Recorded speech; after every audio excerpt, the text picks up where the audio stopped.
So I'm here with my grandmother, Lois Griffiths, who was born in Perth in 1924. She just celebrated her 96th birthday last month. We're here at her home in Brisbane, Australia, and you had 6 children. That's and correct. 17 grandchildren. Yes. And how many great-grandchildren do you have 14 now? and a half. Got that's right, because Ione is going to have a child in July. And how long were you and Gramps married for? 66 and a half years. Wow. And he's been gone now for... It'll be 12 years on the 20th of May. That's right, it will do. Okay, so now I've got 50 questions for you. Just let me know when we need to have a break. And so this is for a book that I'm going to type up, and then you'll get a copy of it. But Thank you. I thought that all the cousins and aunts and uncles might enjoy a copy of this. I'm also going to put it on YouTube as well, so anyone who's interested can watch it, Nan. So, okay. So, Nan, these are 50 questions in no particular order. So, how did you get your first job? I got my first job. I was a machinist. Mm-hmm. Making handkerchiefs. Really? Yes. In Sydney. Mm-hmm. And my mother wouldn't allow me. I wanted to be a hairdresser. Mm-hmm. But she didn't think that was high-flying enough for Really? me. And I wanted to be an accountant. Mm-hmm. So I earned the money on a machine. Mm-hmm. And I got this other job in the Strand Arcade in Sydney. Mm-hmm. And there I started to do the beginning of being an accountant, but I never qualified. Oh, and so did you find the job in the paper, or did you know someone? In a buckle and button covering company in the Strand Arcade. Lovely. Yes. Lovely. And so, Nan, describe one of your most memorable birthdays. My most memorable birthdays. Birthdays never came into the equation when I was growing up. Mm-hmm. And I think that the first really good birthday I had was, I would have to think about that. I've had some beaut ones. You have. But my 90th. Mm-hmm. That was really, really great. Mm-hmm. Yes. Why was that one so memorable? Because most of the family that could, we all got together at Graham's place. Mm-hmm. Yes, so that was really something. Now, that was the one where we dressed up. We dressed up in costume and came as roaring 20s. No, the 20s one was your 95th, Nan. Was it? Oh, well, whatever. Yeah, your 90th was the one where we Came in costume. I've got pictures of. Yeah, that was the one where we came as like pageantry and right. heraldry. Yes. and That's right. Yeah. Those were both great parties. I remember your 60th, Nan. Actually, that was on your deck at Monavale too. That was lovely. Yes. So Nanna, what was the bravest thing you've ever done? When I saved a child from dying in Manly. Really? Yes. So what happened there? Well, I was going along Manly, and it was the first time I'd been without children of any sort. Mm-hmm. And I thought, I'll go and have a cup of tea. Mm-hmm. And I heard what I thought was a cat mewing. Mm-hmm. And though I'm not fond of cats, I couldn't let anything get hurt. So I looked at this car that was parked, and no cat, but I happened to look inside. Mm-hmm. And there was a little baby under 3 months old, red in the face, all there with a shawl around it, suffering from heat exhaustion. Oh, wow. So there was a policeman on beat, and I said to him, would you just stand by, I'm going to break the window, which I did, and got that little baby out. Wow.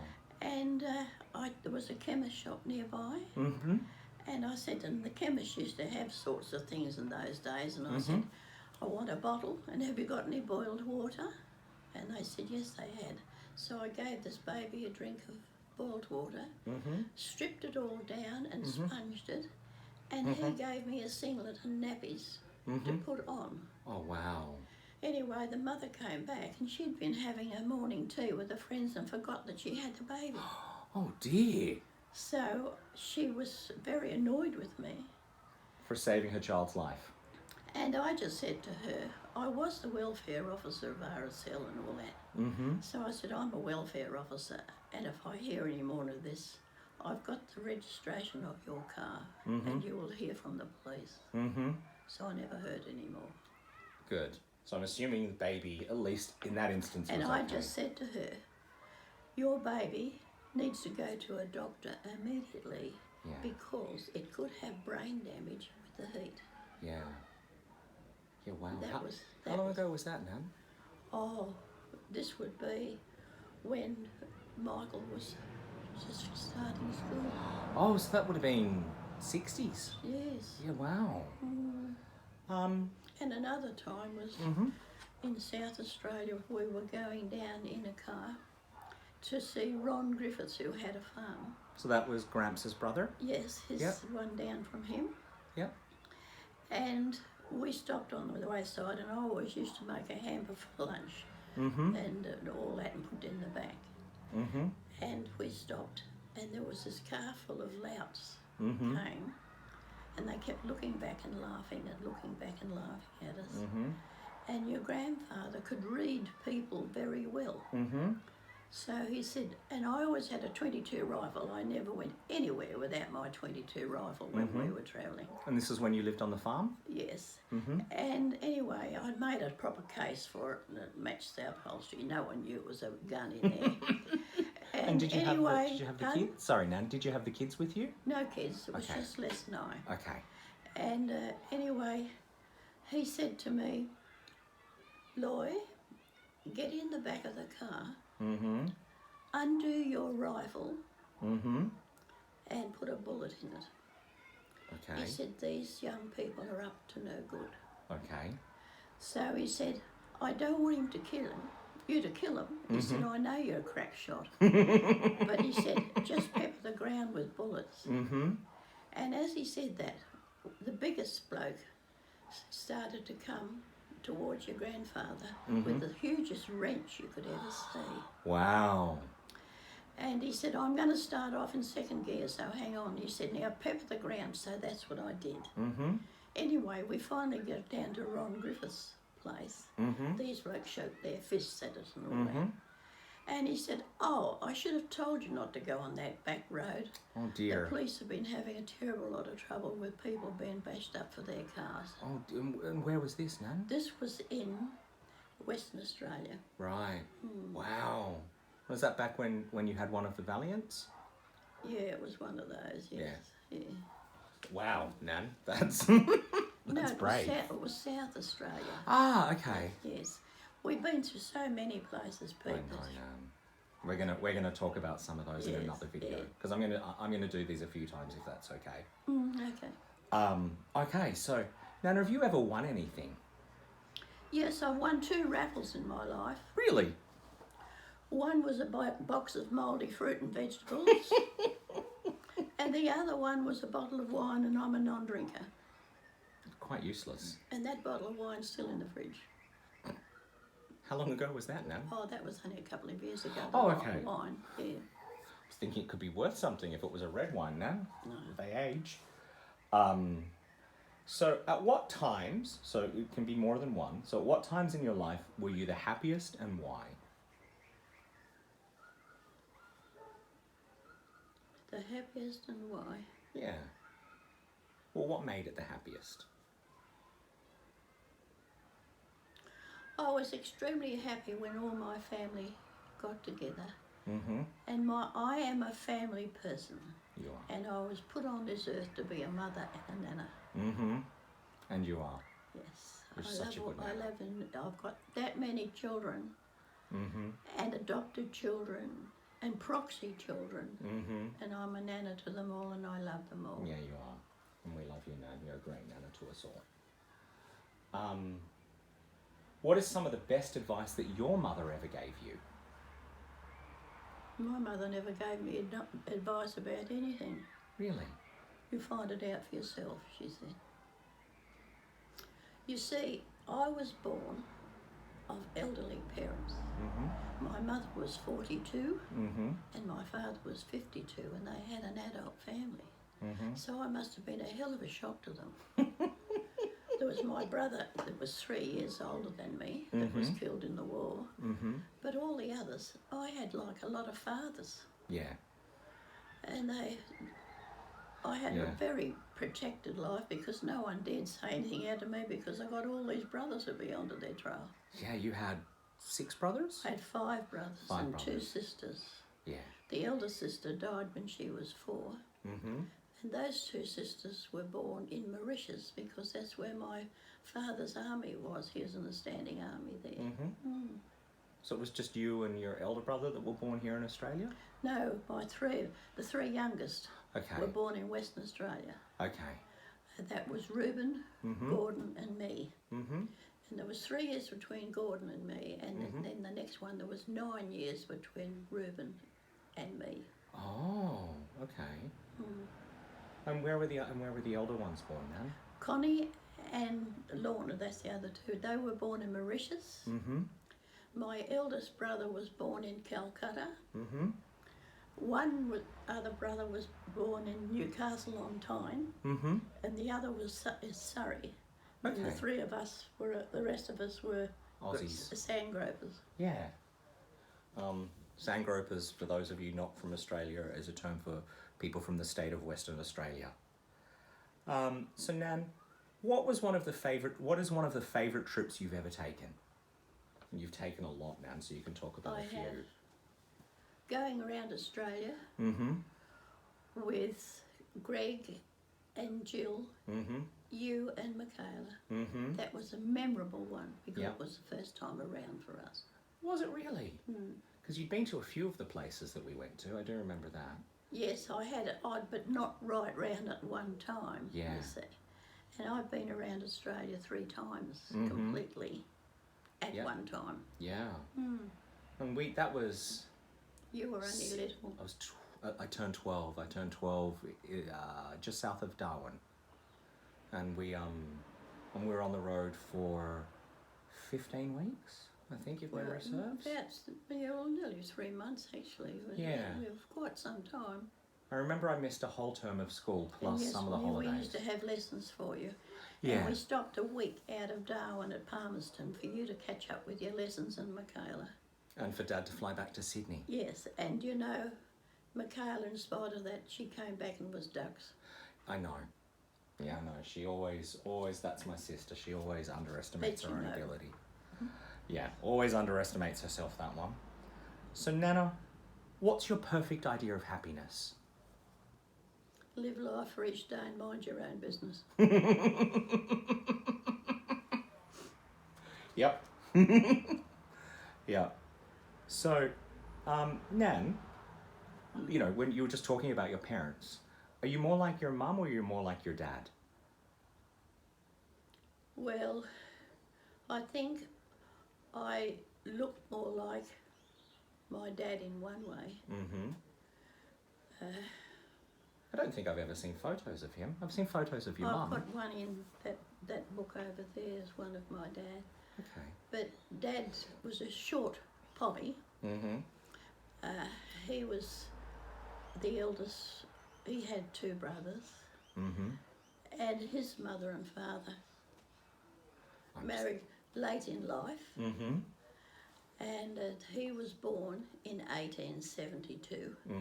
And my mother was born in 1882. There was 10 years between them. So they were actually That's British, what happened British in those Victorians days. by the that's very what sense. happened in those days. Yeah. Yes. And personality-wise, do you think that you're like either of them at all? No, but my father, because having all boys, he idolised the ground I worked on. And he always thought that I had more nounce than them all put together. I could believe that, Nan. Even at 96, you still whip us all into shape. Nanna, what do you consider one of your greatest achievements in life? Having 6 children. Yeah? Yeah. And they're all great children. Yeah, they are. All, you know, they're all good people. And None of them have a mean bone in their body. They've all achieved their goals. Yeah. Yeah. So, Nan, this one's a little more esoteric. Tell me about one of the best days you can remember. I haven't got one. Really? I've got all these good days, and not one. I couldn't say one is better than any other day. And you know, as long as I wake up in the morning, it's a good day. That's true for us all, Nan, especially during this pandemic. I think that's really important. I think lots of people talk about their wedding days as their best day, Nan. And you were married during the war, of course. So Yes, what I was that was. like? Well, unfortunately, our best man sailed out that day, who was to be my brother Gordon. And so my eldest brother stepped in there and was the best man.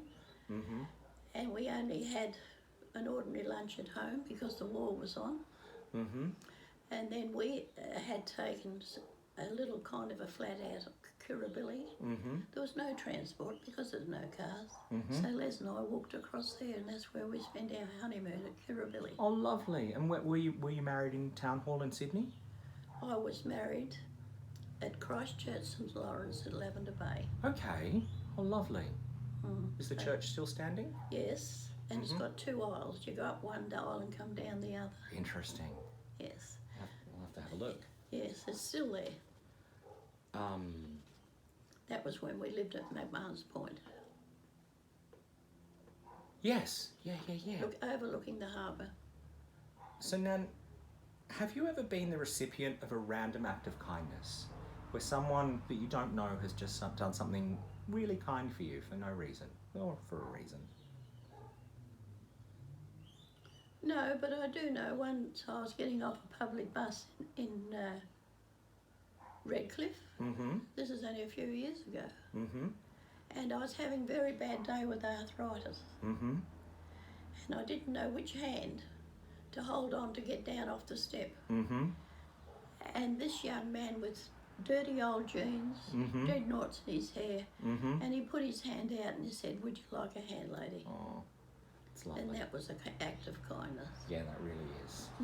That really is, Nan. So then I'm going to come back to your parents again. What's one of your favourite memories of your mother? Well, I came from an era where children were seen and not heard. And as long as my face was washed and the hands were washed, and I was arrived on time for meals, I never had any interference. Was she? I mean, because you're a brilliant cook, Nan. Was she a good cook? Did you get that from her? Oh yes, she's a good cook. She could make up. My mother always used to say, anybody can cook from a recipe. A good cook can make something out of nothing. It's true. It's very true, Nan. And over the years, you have made us some amazing meals. I still use your trifle recipe. What is one of the strangest things that's ever happened to you? Oh, that'd be hard to say, Pete. There's been a lot of strange things have happened. But I couldn't point just one. It's all right. It's not a problem. We'll move on then. So how did you feel when your first child was born? How did you feel when Auntie Elaine was born? Well, not being told how babies came into the world or anything, I was surprised. And she was the sweetest little thing. And Les was away. Because it was the war? The war was on and he was in the Middle East. Yep. And she was 3 months old before he found out that whether he had a boy or a girl. Wow. And my mother wasn't very forthcoming. She said, "I've had my children. Get on and do it for yourself." Wow. I lived with them, of course, because the war was on. And so I'd never had anything to do with babies before. Yeah. She was the first one. And you were 18 when Auntie Elaine was born? 19? Yeah, I was nearly 19 because I was 17 when I was married. Yeah. Yeah. Yeah, okay. Well, and then you went on to have another 5. I had Graham in 1945, and then there's 5 years between him then and Greg. Yeah. And it's like Elaine and Graham, and there's Greg and David, and then Elaine and Bev, they were like in pairs. Yep. I mean Bev and Beverly Michael. and Bev and Michael. Yeah. Mm-hmm. Yeah. So Nan, you know, you're 96 years old. You've seen a lot of fashions come and go and a lot of fads. Which one did you? Any fads that you embraced that you thought, oh? I thought it was lovely. Mm-hmm. In the wartime, Mm-hmm. we had these draggy dresses almost down because having coupons for material. Mm-hmm. We short dresses, so then we had this other one that you could have them as long as you liked, and I thought that was really lovely. Mm-hmm. I made all my own clothes anyway, Mm-hmm. and I made everybody else's clothes as well. Mm-hmm. And I thought that was really something that there. But Yeah. I dressed to suit me, not fashion. That's true. Did you pick up any other fads along the way? No, I haven't got any fads. Never ratted your hair in the 60s? Pardon? You never ratted your hair or had big hair in the 60s? No, I did what suited me. Yeah, that's true. You've always been a snappy dresser, Nan. I was looking back at some photos the other day. What's one of the most selfless things you've ever done in your life, Nan? And there's a lot. You volunteered for so many organisations I would never be able to keep track. But what do you think is one of the most selfless things you've ever done? I think, well, one of the things that, being a welfare officer for RSL, I used to go around all the hospitals to see all the servicemen there. Mm-hmm. And there was one poor devil, I even visited him on Anzac Day. Mm-hmm. And he'd been put into a home and not one of his relatives had come to see him after. So I just bounced up to him and said, the RSL have sent me and they know you're in hospital, and I brought a few things that they have supplied. And I said, I am, here on their behalf. And he said, you are a very substantial fairy on a Christmas tree. Oh, that's lovely. And I spoke to the sister afterwards. It was my turn to visit that hospital again. And she said, after you had spoken to him, he got the will to get better, and he went home. Oh, lovely, Nan. That's really lovely. So, Nanna, coming back to your 6 children, how did you choose their names? Well, I wanted Elaine, Les wanted Elaine to be called Lois. So I said, well, she must have a different name. So her first name is Lois Elaine, actually. And then Graham, we wanted another name in the family. And he's got, Graham is his name, Graham Leslie, and Leslie's got his dad's name in it. Yeah.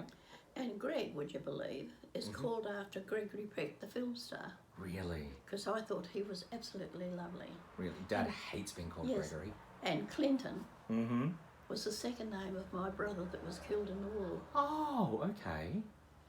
And then Beverly, that was just out of there I happened to be in a group of people, and there was a very nice young woman that was called Beverly, so that's it. And Nita was called after the nurse that helped to bring her.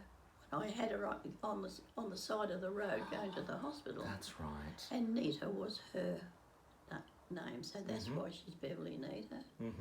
And then when it came to Michael, I said to the kids, I've run out of names, it's your turn to make this little boy. And the song Michael Row the Boat Across was the fashion just then, so that's how he got Michael. Oh, lovely. You forgot Uncle David, child number 4. Oh, David.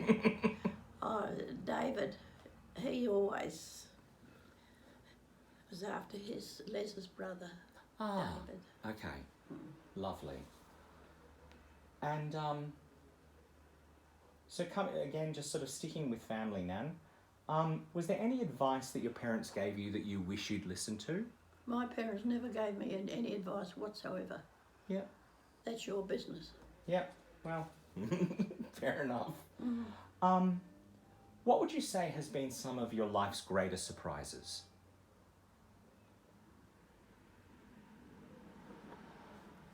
Well, I don't know. I've had a lot of surprises in my life, really, and something. I mean, I got a surprise when Warwick called in today, just out of the blue. Yeah. Yes, and he's only a grandson by marriage. Yeah. Yeah. Well, that's because we all love you, Nan. What were you like as a teenager?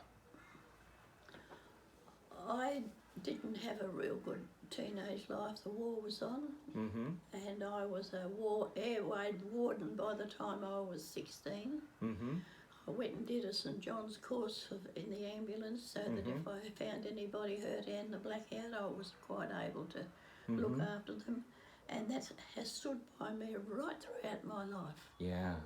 That training that I got as a St John's. I didn't have any flittering things. I belonged to St James's Younger Set in Sydney, in King Street in Sydney, and we used to go away on trips, like day trips, for no reason at all. But you see, all the boys I went to school with in Perth got killed in the war. And most of the younger set young fellows, they either got taken as prisoner of war or they got killed. Yeah. So there was none of them left. Yeah. Because you were 15 when the war started. When the war broke out. And 19? Well, that was in 1942. I was married. Yes. 45. Yeah, and how did the war impact your life at the time? Well, it took over our life, you see, because we had nothing, and there was we had to have coupons for this and coupons for that.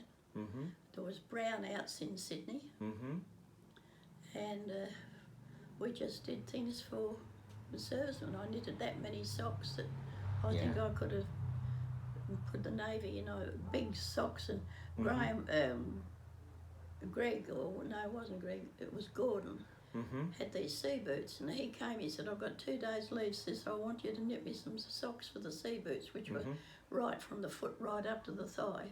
So I just sat down with a pair of knitting needles and just slept in fits and knitted those socks so he could take them back. Well, and of course, that he didn't live very long after that. He was killed when he was 23, just after his 23rd birthday. Which ship was he on? He was on the ship called the Matterfeely. That's right. And at Townsville there's a memorial to that's where his last trip went out. That's the HMAS? It was it was called HMAS Matterfeely. Yeah. It was a Burnsville iron island ship that they took over. And they had like these islanders as crew, but they had a Navy 4-inch gunners on there because they used to go behind the lines and take food and stuff to coast watchers. And one day they went out once too often. Yeah. And I see that you're still passionate about knitting and veterans. I see you're knitting all of these red poppies for Anzac Day on Saturday. Yes, well I did, yes, and I've got that over there as that sign there. That's a specialty that the RSL gave me for the work, because I was 37 years the president of the Women's Auxiliary in Sydney. And you were also, if I remember the ceremony as a kid, the first female life member? That's the RSL at that place, Pittwater ever gave. Yeah, I remember that. Dad was very chuffed, so was Gramps. I remember how happy they were. Nanna, what's one of your favourite children's stories? Oh, it's been a while since you told them. There's a lot of children's stories. I don't like today's stories because a lot of them are violence. And I don't know, the children had such a wide variety, and I used to read to them always going to bed. Just, there wouldn't be any violent stories, they'd all have happy endings. You used to read to us when you'd babysit us when I was little. And Nan, what are some of your favourite family traditions? Our family favourite traditions were getting all together on Christmas Day. I always loved that. I still love it. Yeah. And if one lot couldn't come on Christmas Day, they'd come on Boxing Day. And that was a tradition that we kept right up until my mother died. And then she was living with me, so then they came to me and I took over that. That wasn't a chore, but I still make the Christmas cakes, as you know, and I used to put on the Christmas dinner, but I thought, unlike my mother who used to put on a hot Christmas dinner, I said, I'm not slaving over a stove, you're going to have a cold one. Well, I think she was obviously carrying her British, her English traditions with her. Lady, yes. Yeah. So now you've got 14, almost 15 great-grandchildren. What advice would you give them? I don't give advice to anybody because it's best for them. They've all got to learn what they can do, what they can't do. I don't know, Nan. You gave me some good advice as when I was a wayward teenager, which was don't fight the system, try to enact change from within. And I did say to one, and I'm not quite sure which one it was, I think it was Andrew actually, if you don't mind your manners, you'll end up in jail. So that's why I'm like, you occasionally you've given advice when you see it's needed. Yeah. But is there anything you'd really like them to know, especially some of the younger ones who may not get to know you as well as Well, we've they all won't. been lucky enough? Because the chances are, life's on the way down for me. Yeah. But I'm going to be here for 100 years. I know, Nan. Yeah, I tell people that too. So, Nan, what inventions have had the biggest impact on your day-to-day life? Computers. Yeah. Really, really so. What people can do with computers, and that is absolutely fantastic. Yeah. Nan, what you can do on a computer is fantastic. We've got you on Facebook, we get you on Wikipedia. You've got to go with the flow, love. Yeah. What about TV? Did that change your family much? Because TV would have come when your kids were... The TV came when we came up from the farm.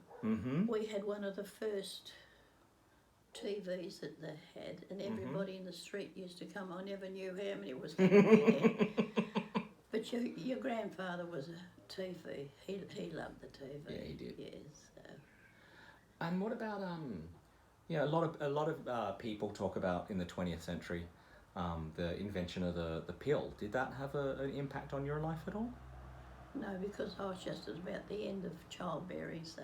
Yeah. But I took the first lot of pills that were invented because I'd had so much trouble and I nearly lost my life. Wow. So the doctor said, there's a new invention and I want you to take it, because I was one of those people. Your grandfather only had to walk past the bottom of the bed and I'd be pregnant.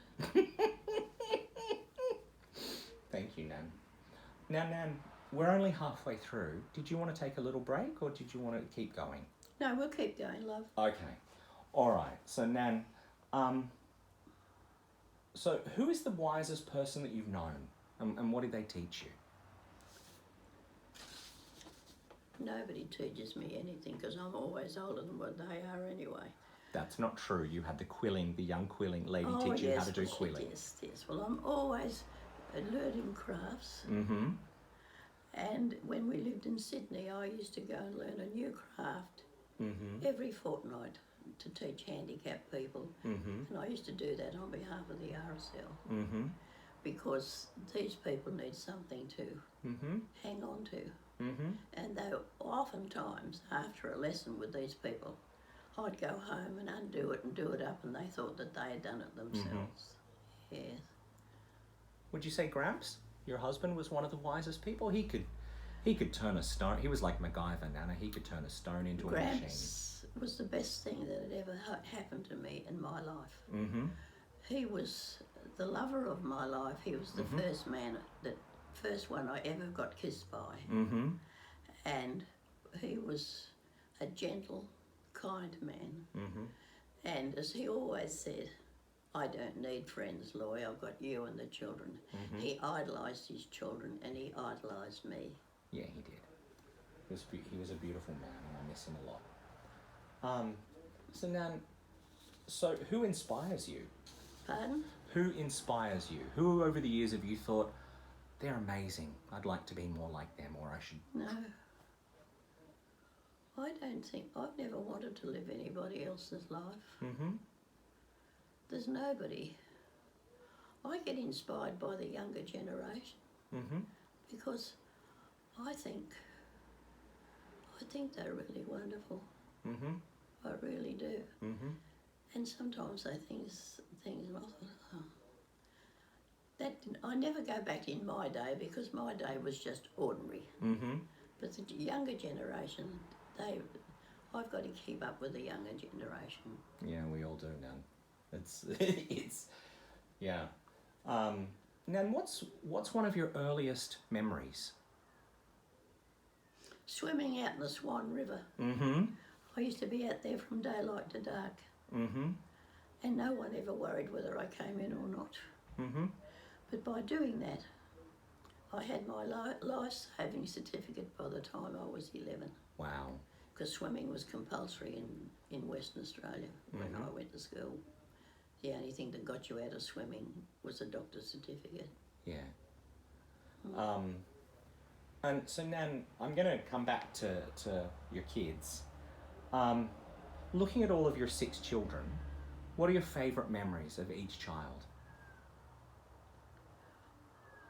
They've all achieved what they set out to do. Mm-hmm. And for that, I'm very proud of the whole lot of them. Mm-hmm. Yeah. Because I just always said follow the goal, Mm-hmm. and they have. Mm-hmm. And they certainly haven't had to have me standing over their shoulder. They've done it for themselves. Yeah. So, Nan, my next question is more of a philosophical one, and I think that given that you've been on this earth longer than anyone else I know, as one of your great-grandchildren keeps saying, you're older than the Queen. You're older than the Queen. Yes. What do you think the meaning of life is? Well, Pete, I believe in God, Mm-hmm. and I know I've got a guardian angel that looks after me and has been on my shoulder all my 96 years. Wow. And I feel with that, that's given me the strength when sometimes things haven't been too well. Mm-hmm. But God is always there for me. Yeah. That's nice, Nan. So, Nan, we've spoken about your parents, and I asked earlier, which parent you were more like. Now, over the years, you've told me a few stories about your dad, but what was he like when you were a child? My father, Mm-hmm. very military. Mm-hmm. We had to conform to there, and he always used to say, head up, chin out, Mm-hmm. stick your chest out, and make sure that you're never down at the heel. Always have good heels on your shoes, and they had to be polished. Yeah. Was he the one who used to lift up the Monopoly board and throw it up in the air and Yes, say... he was a bad sport. Whereas I excelled in sport, and so did a couple of my other brothers. But I love sport, and I think it's because I played a lot of sport that I'm as healthy and as well as I am now. Then I'm going to be a mess when I'm your age, Nan. I didn't inherit those skills. What is the best advice that you would give someone about raising children? Listen to your children, and just don't think that they're telling stories. Listen to them, because out of the mouths of babes, there's an old saying, and I believe in that. Yeah. Yeah. Yeah, most definitely. So, Nan, where's the furthest away you've ever travelled? Well, I've been to Europe, right round Europe, and then I went to Cambodia. That was quite a education. That was 12 years ago, 13 years Or ago? whenever it was. Yeah, you did that in your 80s though. Yes. Yeah. Yes, that was when Melissa had her place there, that she had a place with the children and all that sort of stuff. And they adopted me as their grandmother, Yeah. these little people. Yeah. So, Nan, all of us imagine our lives are going to turn out some way, and we always dream of different things. How has your life turned out compared to how you imagined it might roll? I never imagined about being anything other. I just went as it is. Mm-hmm. I never aspired to being great or anything. Mm-hmm. All I aspired to be is to be loved and to love other people. Yeah, and that you do, Nan. So, you know, you're saying that your parents didn't give you great advice. So then who had the most positive impact on you as a child? Well, my brother, Reuben, used to tell me things that should have been told by my father. And he even taught me to play tennis like a boy. So much so I wasn't allowed to play at school with the girls because they're too prissy. That's right, because you served like a boy, didn't you? Yeah. Yeah. So, because you were the youngest of 8 children, 9 children? 8? What stories were you told about yourself as a baby? All I know is I was told that I was sat on my father's knee and he'd be reading the paper and I would always vomit all over him because I ate everything in the garden that I could find, even caterpillars. So what are some of the simple pleasures what simple pleasures in life do you really enjoy, Nan? As I said, just being alive. I just love being here, just being who I am, with the family that I've got. Oh, that's lovely. Nanna, now I asked you about one of the best days of your life and you said that all of them were great. But do any nights in your life just sort of stick out as, gee, that was a good night? Well, being married to your grandfather on my wedding day was a lovely thing because I had this gentleman and he was there for me always. And though he had to go away and would be away for 12 months because he was serving his country. But it was just something for me to hang on to. Yeah. And you had 66 years together. But 66 and a half years. Yeah, before he died. Nanna, if you could thank anyone, who would you thank? Well, apart from God, I would thank Les for giving me a wonderful life, a wonderful family, and making sure that I had a secure old life. Yeah. You guys had a great life together. You travelled the world, you owned farms and had children and raised families and drove all over this country together. Has anyone ever rescued you? Emotionally or physically? Well, not physically, because I've never put my neck out to get there. Emotionally. Yeah. And see, Pete, I've always got my 2 feet on the ground. And I do know that at Nangus, because they're on Anzac Day there, and Anzac Day is coming up, but all the ex-servicemen would go into Gundagai, and women, apart from the few women that put out the food, all the other women would stay at home. And we always had burglars in the garage. So I got fed up with this. So with my trusty rifle, I used to stand on the background and start firing off. So that I got that you never go to Griffith's place after dark because the old girl comes out firing. Now this is when you're on the farm? On the farm. Yeah. And I didn't regret having that title because Les used to spend a lot of time in hospital and I was there with little children and that was my protection. And didn't you make the local paper for firing off your gun on the farm once? Yes, fine. That was you shot into the shed one night when you heard someone in there? Yeah, I shot into the shed. Yeah. And you got the title of shoot first, ask questions later? Don't go to Griffith's place after dark. Yeah. Yeah, I remember, unfortunately, I think a few too many Americans have adopted that mentality in the city. Nan, what was one of the most romantic moments in your life?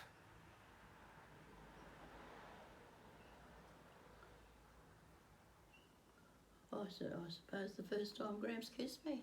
Lovely. Lovely.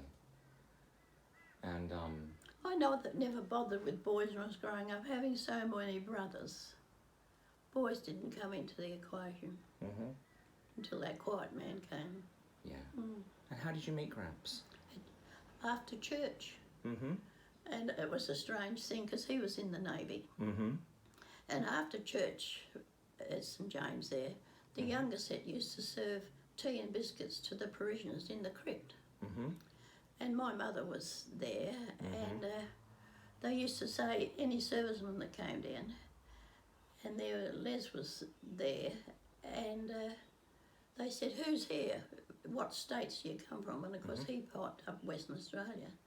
So my mother, being such a friendly sort of woman and being an ex-serviceman's wife, she invited him home, and I thought, oh, that's the end of that. We've had all sorts of people, whatever. And I came home from work, and there he was sitting there. So anyway, did you think he was handsome when you first? Did you think he was handsome when you first saw him? He was a very good-looking man, but it didn't bother me. It's just another one of Mum's things, and he wanted to take me to the pictures. So he went and sat with my nephew, and I sat with my niece, and that's the first time there, because I wasn't interested in him, but he was very persistent. Yeah. Do you remember the movie you saw? No, I wouldn't have a clue. I was just curious, Nan. What things, I mean, at your age, Nan, what do you think, is there anything that you couldn't live without? Nothing. I couldn't live without the love of my family. Yeah. Yeah, that's true. Now, Nan, what's one of your favourite stories that you like to tell over and over? One of my favourite stories. I don't know. It was an adventure having a baby by the side of the road. Well, let's talk about that one, Nan. So how did that happen? Well, you see, I got a bit blasé, and every night when I went to bed, I'd have this false labour, and I'd think, oh, I better go, and then I thought, no, I won't. Was it Braxton Hicks? Pardon? Did you have Braxton Hicks? Braxton Hicks, that's where you have... I had a few contractions, but not much. Yeah, okay. And it was David's birthday the next day, so I'd made him a cake and all that sort of stuff, as usual. And then he was born at 3 o'clock. In the morning? And he will tell you, in the morning. So I just said to Les, I think you better take me to the hospital. And you're on the farm back then? We was on the farm. And this is your and fifth Nita, child? the lady that was a nurse down there, she was talking to me. She said, you should be gone. So I said, I'll come 4 o'clock. I'll be knocking on the door and you can come up and fix me up. I'm only going to the hospital for a whiff. So anyway, we got just 5 miles away from our farm, and I said to Les, move over, I'm going to have the baby. He said, you can't do that to me. And I said, watch me.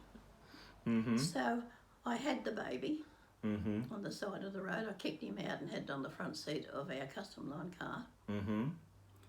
And I said, because you had to take your own clothes to the hospitals in those days.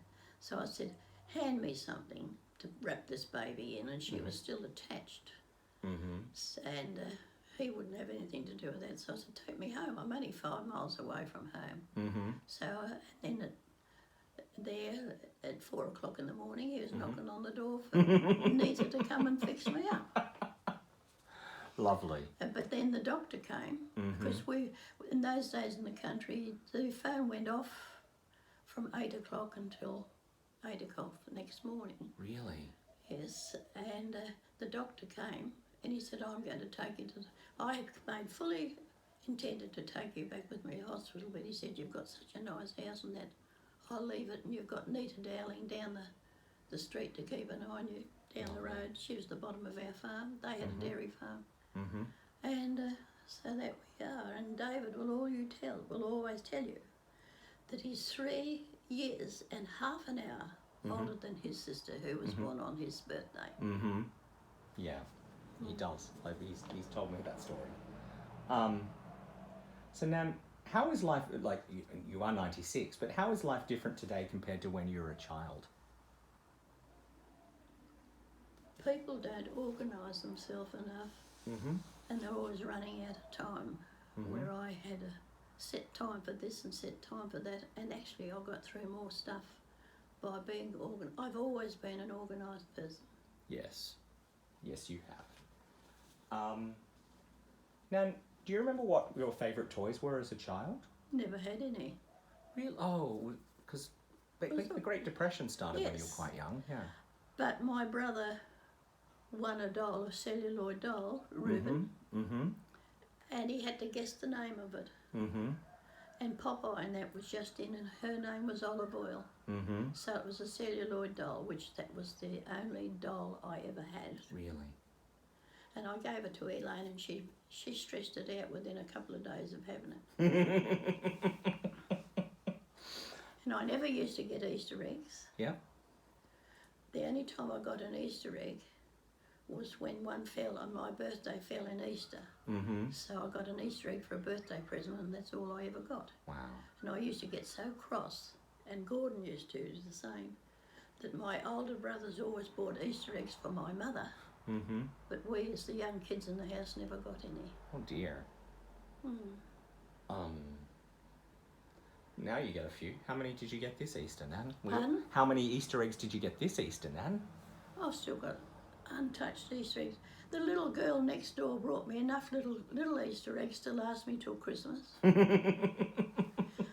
I got a bag of stuff from Beverly. And so it goes on. I've got enough chocolate Easter eggs to last me till Christmas. That's very true.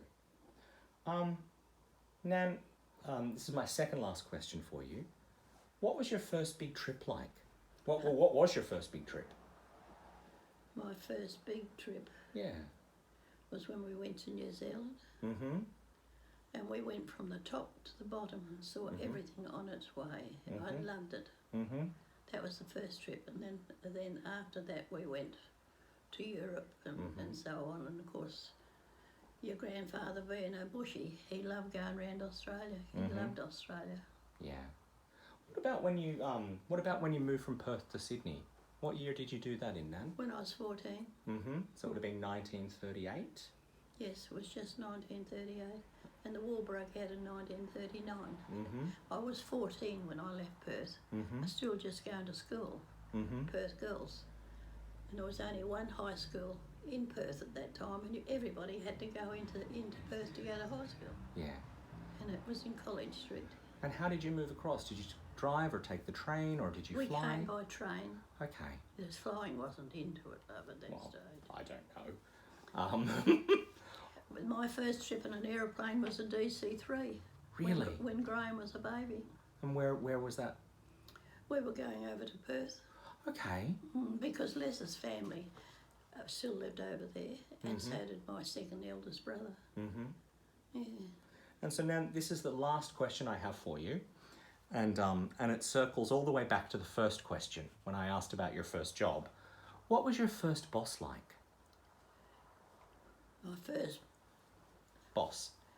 She was a hard taskmaster. Yes, and she was so angry when I said I wasn't going to be hem-stitching handkerchiefs. She said, you have a natural ability for sewing. And I thought I was set with you, and I could have been apprenticed to her, but I didn't want to. Yeah. And my next boss was a Jewess, and there was only one word to describe her. She was a bitch. Right. I don't think I've ever heard you use that word before now. I don't think I've ever heard you use that word before now. Well, she was the only one that I could ever... Wow. I'm not a swearing person, No. as you know. No, you're not.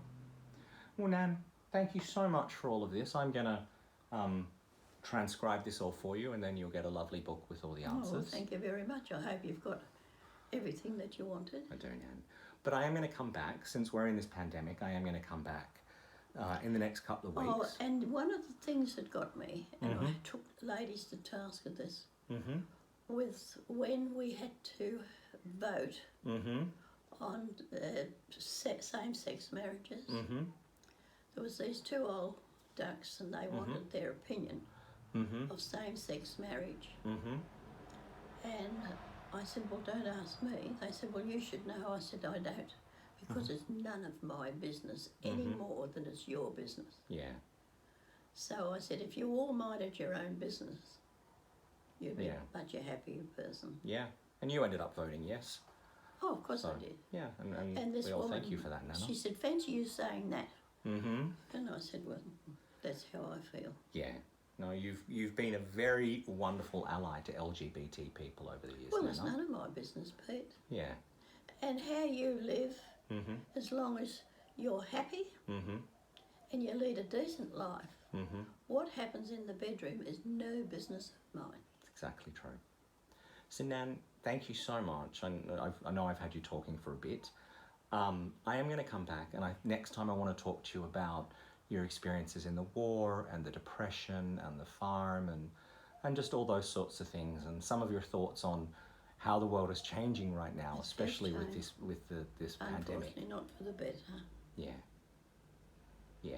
All right, Nan. Well, thank you so much. Yeah, well, you're going to have a cup of tea? Of course I am. All right. Good. Thanks, Nanna. I'll go